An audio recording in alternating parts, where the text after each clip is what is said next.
সকালে বাচ্চাদের স্কুল অথবা বড়দের অফিসের জন্য আমি খুব সুন্দর একটা রেসিপি নিয়ে এসেছি।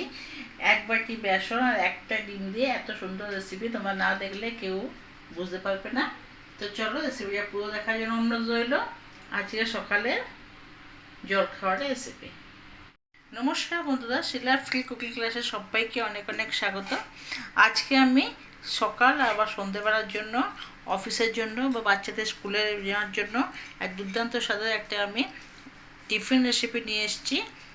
তো বেসন আর ডিম দিয়ে করবো, কিছু সবজি আমি দেবো। তার জন্য বেসন নিয়েছি এখানে 200 গ্রাম, আর তার মধ্যে আমি 2টো ডিম ভেঙে দিয়ে দিচ্ছি।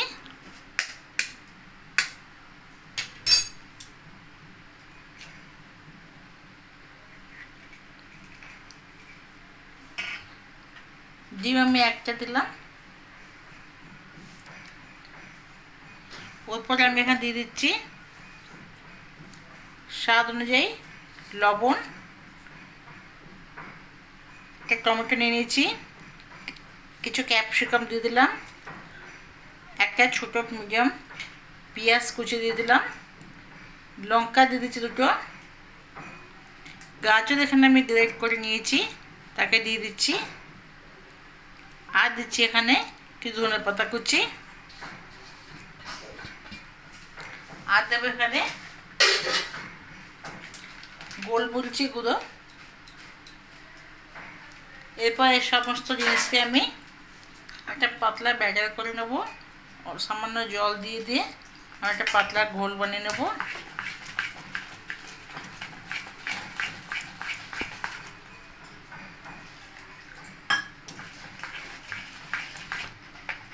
এসব কিছু আমি এরকম একটা পাতলা, খুব পাতলা না, দেখি না, এই যে এরকম। এরপর আমি সামান্য এতে খাওয়া ফিল্টার দিয়ে দিচ্ছি।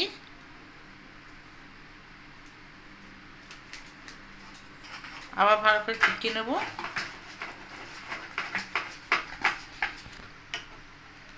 ভালো করে ফেটিয়ে নেওয়ার পর এখানে আমি চাটু বসিয়েছি। চাটুটা গরম হয়ে গেছে। এরপর আমি এখানে অল্প সামান্য তেল আমি দিয়ে দিচ্ছি। সামান্য তেলকে ভালো মতন এরকম লাগিয়ে নেব চাটুতে। এরপর এখানে আমি হাতায় করে করে দিয়ে দেবো। গ্যাসের ফ্লেমকে লো রাখবো। আমি এখানে ক্যাপসিকাম, গাজর, পেঁয়াজ দিয়েছি। তোমরা তোমাদের পছন্দ মতন আনাজ দিয়ে দেবে। এক সাইডটা হয়ে গেলে আমি উল্টিয়ে দেবো।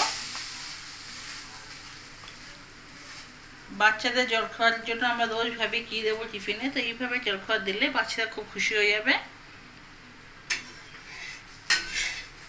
দুদিকটা হয়ে গেছে, কি সুন্দর হয়েছে দেখো, নরম, আর খেতেও দুর্দান্ত লাগবে।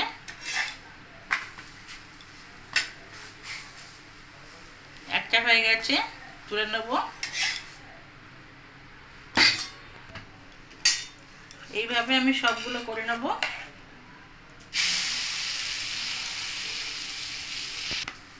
তৈরি হয়ে গেলে এখানে বেসন আর ডিম দিয়ে কিছু সবজি দিয়ে মজাদার নাস্তা বা জলখাবার, সকালে সন্ধ্যেবেলা তোমরা জলখাবার খেতে পারো।